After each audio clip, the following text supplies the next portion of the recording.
ఒకసారి ఈ వీడియో చూడండి. మధ్యాహ్న భోజనం ముఖ్యమైనది, చదువు మిధ్యాహ్నం అయిపోయింది. చదువు ఎవడికి అక్కల్లా. భోజనంలో గుడ్డెట్టారా, గడిది గుడ్డెట్టారా, అన్నం తినేవాడు కోడిగుడ్డు పెట్టడం ఏంటంటే బుద్ధి ఉందా లేదా? చదువుకోమని లేకపోతే వెళ్ళిపోమని చెప్పువాడిని. కోడిగుడ్డు కోసం వస్తావు నువ్వు? ఈ గుడ్లు లెక్క రాయాలి మాస్టర్లు, వాళ్ళ కర్మ కాలిపోయి. ఒక పద్మశ్రీ అవార్డు గ్రహీత, తెలుగు అవధాని అనే ఒక గొప్ప పేరుంది. రామాయణ మహాభారతాల గురించి అవలీలగా ప్రసంగాలిస్తూ ఎంతో మంది జీవితాలని మార్చిన గొప్ప వ్యక్తి. కానీ ఈరోజు అదే వ్యక్తి కొన్ని మాటలు జారవిడిచారు. గత కొన్నేళ్లుగా జారవిడుస్తూనే ఉన్నారు, కానీ పద్ధతి మాత్రం మారట్లేదు. అమ్మాయిల యొక్క వస్త్రధారణ సరిగా లేకపోతే వాటిని చూసి 17 ఏళ్ల కుర్రాడికి వ్యామోహం కలగకపోతే తప్పు, కలిగితే తప్పేంటి అని బహిరంగంగా ప్రవచనం చెప్పిన వ్యక్తి. జీన్స్ వేసి టీషర్ట్ వేసి సర్వావయవాలు కనపడేలా ఉన్న తర్వాత అవతల 17 ఏళ్ల కుర్రాళ్ళకి వ్యామోహం కలగకపోతే తప్పు, కలిగితే తప్పు ఏమిటండి? ఆశ్చర్యం ఏమిటండి? ఉప్పు కారం తినడం లేదా? మనిషి కాదా? ఇది విన్న తర్వాత నేను ఒక ఆడపిల్లగా ఏం ఫీల్ అయ్యానో తెలుసా? ఒక ఆడపిల్ల వేసే డ్రెస్ని బట్టి ఆమెను చూసే తీరు మారుతుంది అని చెప్పి ఒక సమాజంలో ఇంత గొప్ప పేరున్న వ్యక్తి నిర్మోహమాటంగా చెప్తూ ఉంటే నిజంగా ఎటువైపు వెళ్తోంది మన సమాజం అని భయపడాల్సిన పరిస్థితి. ఇండియాలో ఇప్పటి వరకు ఆడవాళ్లపై జరిగిన అత్యాచారాలు కేవలం వస్త్రాలంకరణ కారణంగానే జరిగాయా, లేక మగాడి బుద్ధి సరిగా లేక జరిగాయా? వస్త్రాలంకరణ బాగో లేకే వాళ్ళపైన ఇలాంటి అఘాయిత్యాలకి మగవాళ్ళు పాల్పడ్డారా? అలాంటి ఇన్సిడెంట్స్ ఎక్కడైనా చూసారా?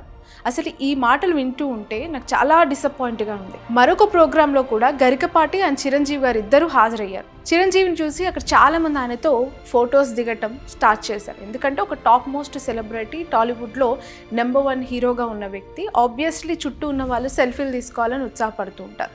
అది గరికపాటి గారికి చిర్రెత్తించింది. అది నచ్చక స్టేజ్ మీదనే వాయించేశారు.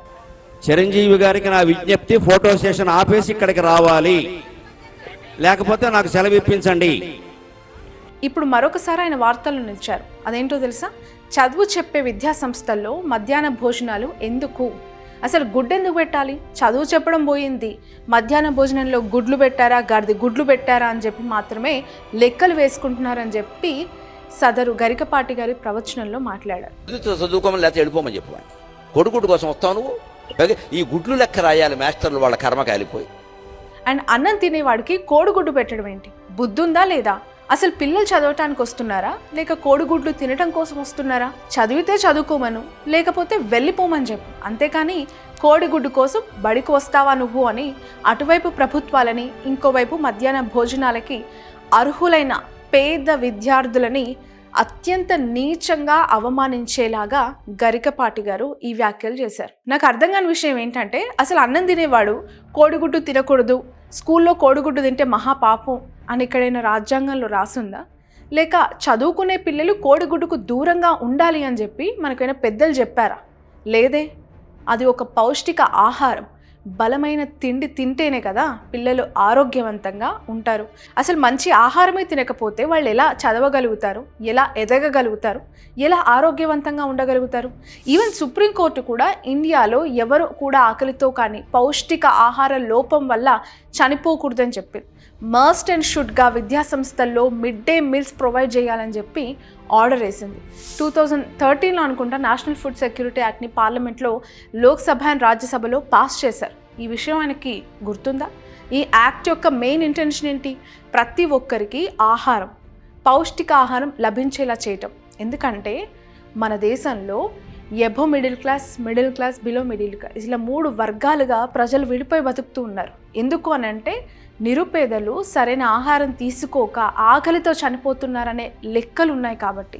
ఎందుకు అంటే పేద ప్రజల దగ్గర రైస్ కొనటానికి కూడా చాలా తక్కువ అమౌంట్ ఉంటుంది. బట్ గవర్నమెంట్ ఏం చెప్తుందంటే, మీ దగ్గర తక్కువ అమౌంట్ ఉన్నా పర్వాలేదు, మీకు చీప్ ప్రైజెస్కే రైస్ని ప్రొవైడ్ చేస్తామని చెప్తుంది. నేషనల్ ఫుడ్ సెక్యూరిటీ యాక్ట్ ప్రకారం అంగన్వాడీస్లో అయితే 6 నెలల నుంచి 6 సంవత్సరాలు వచ్చే వరకు పసిపిల్లలకి ఆహారం అందాలి. అలాగే 6 to 14 years మధ్యలో అంటే బడికి వెళ్తున్న పిల్లలకి మిడ్ డే మీల్స్ స్కీమ్ ప్రకారం మధ్యాహ్నం ఉచిత భోజనం స్కూళ్ళలో కల్పించాలి. డాక్టర్ బిఆర్ అంబేద్కర్ గారు రాసిన భారత రాజ్యాంగంలో ఆర్టికల్ 21 ఈ విషయం గురించే స్పెసిఫిక్గా మాట్లాడుతుంది. దాన్ని మీకు సింపుల్గా అర్థమయ్యేలా మన భాషలో చెప్పుకోవాలంటే, బ్రతకడం అంటే శ్వాస పీల్చుకోవటం కాదు, డిగ్నిటీతో బ్రతకడం. బేసిక్ నీడ్స్తో ఉండటం. అందుకే right to life, right to food అని చెప్పి ఆ ఆర్టికల్ చెప్పింది. దీని అర్థం నీకు జీవించే హక్కు ఎంతైతే ఉందో తినే హక్కు అంతకంటే ఎక్కువ ఉంది. ఇప్పుడు నేను చెప్పినవి అన్నీ విన్నారు కదా. అసలు ఇవన్నీ దేని గురించి? మనిషి బ్రతకటానికి అవసరమైన ఆహారం గురించి. ఒక పక్క రాజ్యాంగం, ఇంకో పక్క న్యాయ వ్యవస్థ. ఫుడ్ అందరికీ అందుబాటులో ఉండాలని, పేదవాళ్ళు కూడా ఆరోగ్యంగా ఉండాలని ఈ రూల్స్ని తీసుకొస్తే మరి గరికపాటి గారు బడిలో పిల్లలకి భోజనం పెట్టడం అవసరమా అంటారేంటి? అసలు ఇదెక్కడ విడ్డూరం? సరే, మీరు అనుకున్నట్లే మిడ్ డే మీల్ స్కీమ్స్ని గవర్నమెంట్ రిమూవ్ చేసింది అనుకుందాం. విద్యా సంస్థలన్నీ కేవలం చదువు చెప్పటం పైనే ఫోకస్ చేశాయి అనుకుందాం. మీరు అనుకున్నట్లే పిల్లలు కూడా బాగా చదువుతూ ఉన్నారు. బట్ ఒకరోజు ఒక పిల్లవాడు క్లాస్లో కళ్ళు తిరిగో కడుపు నుంచో పడిపోయాడు అనుకోండి, ఏమవుతుంది? హాస్పిటల్కి తీసుకెళ్తే పౌష్టిక ఆహారం లేకపోవటం వల్లనే పిల్లవాడు చనిపోయారు అని ఒకవేళ డాక్టర్స్ చెప్తే, ఇక్కడ మనం ఏం అర్థం చేసుకోవాలంటే, బాగా చదవాలి అన్నా, గొప్ప స్థాయికి వెళ్ళాలన్నా అన్నం లేనిదే ప్రాణం ఉండదు అని. ముఖ్యంగా పేద పిల్లలు వాళ్ళ అమ్మా నాన్న కాయ కష్టం చేసి కూడగట్టిన కొంత డబ్బుతో కూడా పిల్లలకి కనీసం 2 పూటలా కూడా అన్నం పెట్టలేకపోతున్నామే అని బాధపడుతూ ఉన్నారు. ఇలాంటి కుటుంబాలు మన దేశంలో కొన్ని లక్షల్లో ఉన్నాయి. అలాంటి దీన స్థితిలో ఉండే వాళ్ళకి ఈ మిడ్ డే మీల్ స్కీమ్ అనేది ఎంతో ఉపయోగకరంగా ఉంటుంది, అత్యవసరం కూడా. సోమరిపోతులని ఎందుకు చేస్తుంది చెప్పండి? పిల్లలకి బుక్స్ ఇవ్వకూడదంట, యూనిఫామ్స్ ఇవ్వకూడదంట, ఫుడ్ ఇవ్వకూడదంట. ఇవన్నీ ప్రొవైడ్ చేస్తే పిల్లలు సమర్థులు అవ్వరు, శోభనం పెళ్లి కొడుకులా మంచం మీద ఎక్కి కూర్చుంటారు అని చెప్పి ఆయన మాటల్లో హద్దులు దాటారు. నిజంగా ఈ వీడియో ఇక్కడి వరకు చూసారంటే ఈ ఇన్ఫర్మేషన్ మీకు ఖచ్చితంగా యూజ్ అవుతుంది అనుకుంటున్నా. సో మా ఎఫర్ట్స్కి మీరు ఇచ్చే సపోర్ట్, ఛానల్ని సబ్స్క్రైబ్ చేయండి, బెల్ ఐకాన్ని ఆన్లో పెట్టండి. ఇక మెయిన్ టాపిక్లోకి వెళ్దాం.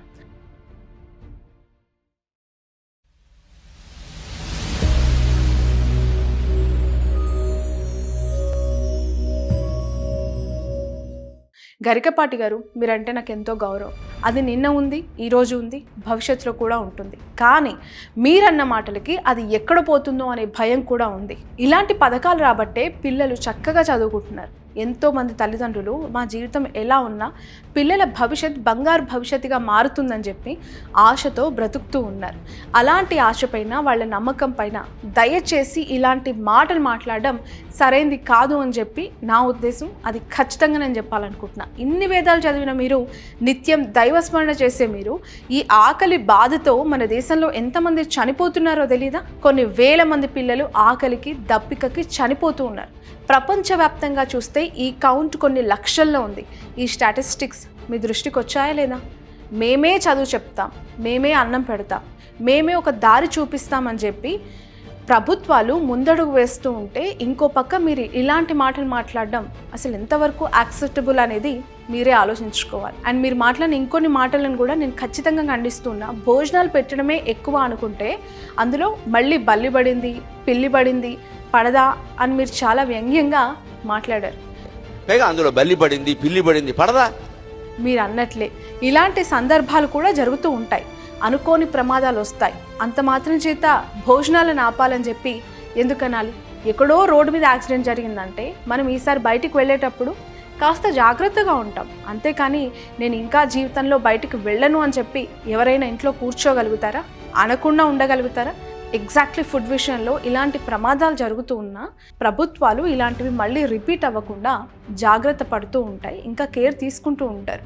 బట్ ప్రమాదాలు జరుగుతున్నాయని చెప్పి ఈ పథకాలని ఎక్కడ ఆపట్లేదు, ఆపాలని అనుకోవట్లేదు. ఎందుకంటే నష్టపోయేది పేద పిల్లలు, పేద పిల్లల కడుపులు మాత్రమే. ఇక ఏపీ ఫుడ్ కమిషనర్ కూడా ఈ విషయంలో చాలా జాగ్రత్తగా ఉంటారు. సోషల్ మీడియాలో ఎక్కువగా ఆయన యాక్టివ్గా కనిపిస్తూ ఉంటారు. ముఖ్యంగా Andhra Pradesh state food commission chairperson Chinta Vijay Pratap కూడా ఈ ఫుడ్కి సంబంధించి ప్రతి విద్యార్థుల దగ్గరికి వెళ్ళి అక్కడ పిల్లలకి ఎలాంటి ఫుడ్ ఇస్తూ ఉన్నారు, కల్తీ లేని మంచి ఆహారాన్ని ప్రొవైడ్ చేస్తున్నారా, లేక పిల్లలకి ఇచ్చే సౌకర్యాలన్నీ వీళ్ళే నొక్కేస్తున్నారా అని చెప్పి ఎప్పటికప్పుడు ఆయన ఇన్వెస్టిగేట్ చేస్తూ ఉంటారు, మందలిస్తూ ఉంటారు. ప్రతి పిల్లవాడితో వాళ్ళకి ఎదురయ్యే సమస్యల గురించి కూడా ఆయన మాట్లాడుతూ ఉంటారు.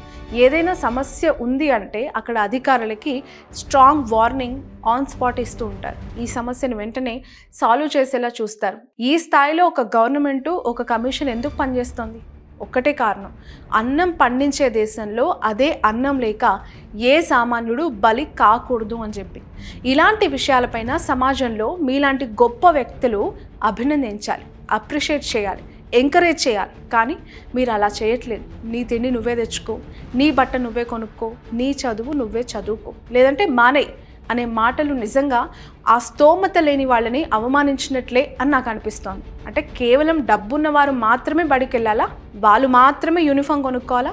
వాళ్ళు మాత్రమే అక్కడ తినడానికి అర్హులా? అసలు ఇదెక్కడ న్యాయం అండి?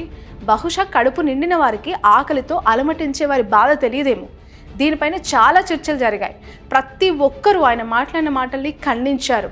అందుకే ఒక మెట్టు దిగి అందరి ముందు క్షమాపణ కోరారు. జరిగిన దానికి నేను మన్నించవలసిందిగా కోరుతాను.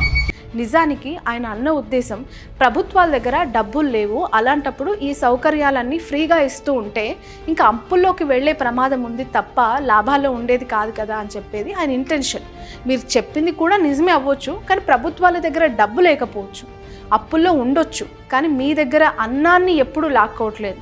వాళ్ళంతా అప్పుల్లో ఉన్న పేద పిల్లలకి భోజనం విషయంలో ఏ ప్రభుత్వం కూడా అన్యాయం చేయట్లేదు. మీరు అన్నట్లు ఎవరికి వారు సొంతంగా పుస్తకాలు కొనుక్కోవాలి, యూనిఫామ్స్ కొనాలి, ఆహారాన్ని సంపాదించుకోవాలి అంటే ఈ దేశంలో సగం మంది పిల్లలు అసలు బడి మొహం చూడరు కదా, ఆ కాంపౌండ్ వాల్ని కూడా టచ్ చేయరు. కనీసం ఇప్పుడు మన ఇండియా ఇస్ డెవలపింగ్ కంట్రీ అంటున్నాం. మీరు చెప్పినట్లు ఒకవేళ చేస్తే, మీ మాటల అడుగుజాడల్లో ప్రభుత్వాలు నడిస్తే India will never be developing country అవుతుంది. ఖచ్చితంగా స్ట్రాంగ్గా చెప్పగలుగుతా. ఫైనలీ మీలాంటి వ్యక్తులు ఈ సమాజానికి ఖచ్చితంగా అవసరం. అధర్మంలో నడుస్తున్న వారిని ధర్మ మార్గంలో నడిపించేలాగా మీ ప్రవచనాలు ఉండాలని మనస్ఫూర్తిగా కోరుకుంటున్నా. విన్నారు కదా, ఈ పై వీడియో పైన మీ ఒపీనియన్ ఏంటి?